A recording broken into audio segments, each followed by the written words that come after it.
Guys, don't get a part-time job, do this instead. Go to YouTube and search for a kids channel.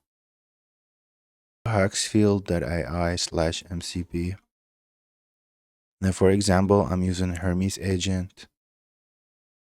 So copy, paste the URL to Hermes agent and set up Higgsfield.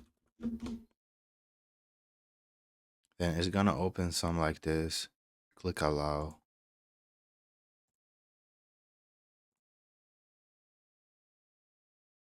As you can see here, I asked my Hermes agent if it has access to Higgsfield MCP.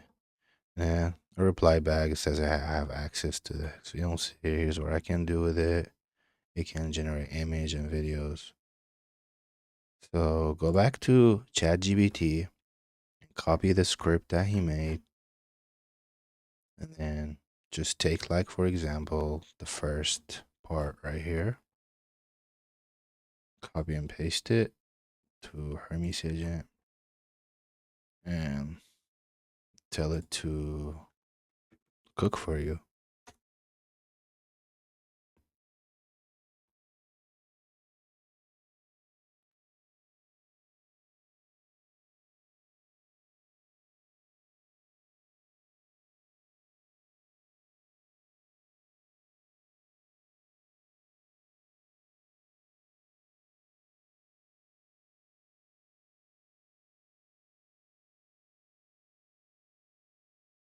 As you can see, as you guys can see here, it made me a thumbnail, and here's the prompt.